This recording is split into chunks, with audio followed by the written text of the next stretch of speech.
दुर्योधन पांडवों के सामने रानी द्रौपदी को निवस्त्र क्यों करना चाहता था। जय श्री राम। नमस्कार सभी को, आप सभी का हमारे चैनल पर स्वागत है। वीडियो के इस विशेष अध्याय में आज हम एक ऐसी घटना को समझेंगे जो महाभारत के पन्नों में दर्ज तो है, उसका दर्द आज भी हर स्त्री की चेतना में गूंजता है। क्या आपने कभी उस स्त्री को की मौन चीखों को सुना जिसे समाज की आंखों के सामने बेआबरू किया गया हो?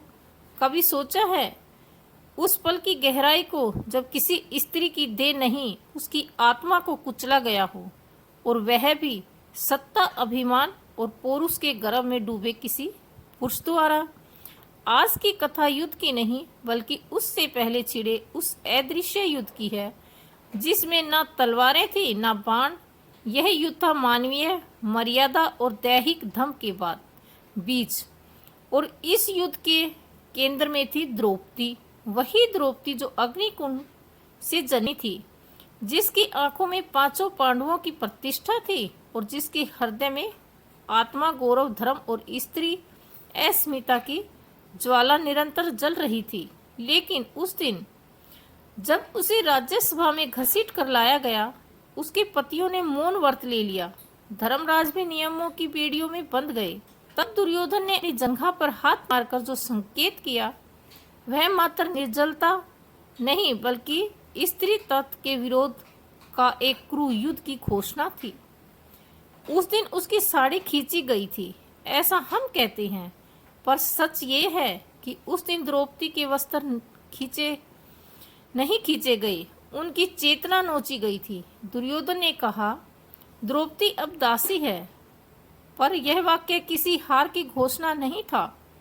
यह उस स्त्री पर की आत्मा पर किए गए अत्याचार उद्दोष था, तो हर युग में दोहराया जाता है, कभी खुलेआम तो कभी परंपराओं की ओर में। तो आज का प्रश्न यही है, क्या दुर्योधन ने द्रौपदी के साथ संभोग किया? इस प्रश्न को सुनकर मन विचलित होता है, पर सत्य को जानने के लिए मन को शिथिल करना होगा, क्योंकि संभोग केवल स्पर्श का विषय नहीं होता। कभी कभी सत्ता और वेदना का ऐसा होता है जो शरीर से नहीं, आत्मा से होता है। दुर्योधन ने द्रौपदी को नहीं छुआ, पर उसने उसके आत्मसम्मान को, उसकी मर्यादा को और उसकी संपूर्ण स्त्री चेतना को अपवित्र करने का प्रयास अवश्य किया। और वही था वह संभोग जो कभी हुआ नहीं, पर उसकी पीड़ा युगों तक चलती रही। तो आइए आज इस कथा को केवल शब्दों में ही चेतना की गहराई से समझने का प्रयास करते हैं। यह कहानी द्रौपदी की नहीं, यह हर उस स्त्री की है जो अपमान के अग्निकुंड में खड़ी होकर भी मर्यादा की लो बनी रहती है। ये कथा हर उस चेतना की है जो पुरुष की सत्ता से नहीं, अकेले स्वाभिमान की शक्ति में जन्म लेती है। तो मेरे सभी साथियों को हाथ जोड़कर प्रणाम और हमारे चैनल में आप सभी का स्वागत है। तो आज की कहानी लास्ट तक अवश्य सुने। तो चलिए शुरू करते हैं उस चेतना युद्ध की अनकथा, जहां द्रौपदी का वस्त्र भले ही बच गया हो, पर उसकी आत्मा को समाज ने निवस्त्र कर दिया था, जिसे धर्म ने संभाला और युगों को नया संदेश दिया। तो चलिए इस रहस्य से पर्दा उठाते हैं। यह महागाथा केवल एक कथा नहीं, बल्कि धर्म और अधर्म, अहंकार और क्षमा और मातृत्व, मनुष्यता के संघर्ष की अमर छाया है। यह महागाथा के गर्भ में छिपी एक गहरी चेतना, जिसे महाभारत के दो पात्रों द्रौपदी और दुर्योधन के बीच घटित हुआ एक दृश्य संघर्ष आज भी जन्म देता है। यह सिर्फ एक युद्ध नहीं था, यह धर्म और अधर्म, स्त्रीत्व और अहंकार, मर्यादा और वासनात्मक सत्ता के बीच छिड़ी ऐसी कड़हाहट थी जिसका कंपन आज भी युगों के सीने में धड़कता है। पहली शिक्षा, अहंकार कभी स्थायी नहीं होता और स्त्री का अपमान सृष्टि को हिला सकता है। दुर्योधन का पतन उसी दिन आरंभ हुआ जब उसने सभा में द्रौपदी का चीरहरण करने का आदेश दिया। वह सोचता था कि सिंहासन और सत्ता उसके पापों की ढाल बन जाएंगे, लेकिन उसे ये याद न था कि जिस स्त्री का सम्मान वह धूल में मिला रहा है, उसी की अंत वेदना स्वयं श्री कृष्ण को हस्तिनापुर खींच लाएगी। यह संदेश हर पुरुष के लिए है। स्त्री के सम्मान की रेखा जब लांघी जाती है तो ईश्वर भी न्याय के लिए शस्त्र उठाने और विवश हो जाते हैं। दूसरी शिक्षा, न्याय की पुकार समय ले सकती है लेकिन मौन नहीं रहती। द्रौपदी की चुप्पी वर्षों तक गूंजती रही। उनकी पीड़ा धीरे धीरे महाभारत के उस युद्ध का बीज बन गई जो पांडवों और कौरवों का नहीं, स्त्री की असमिता और पुरुष के घमंड के बीच था। यह उस मौन की प्रतिध्वनि थी जो अन्याय सहन नहीं करता बल्कि अवसर की प्रतीक्षा करता है और फिर इतिहास बन जाता है। तीसरी शिक्षा, क्षमा शक्ति पराकाष्ठा है, लेकिन धर्म की रक्षा हेतु क्रोध की आवश्यकता होती है। द्रौपदी ने वर्षों तक अपनी पीड़ा को सहा।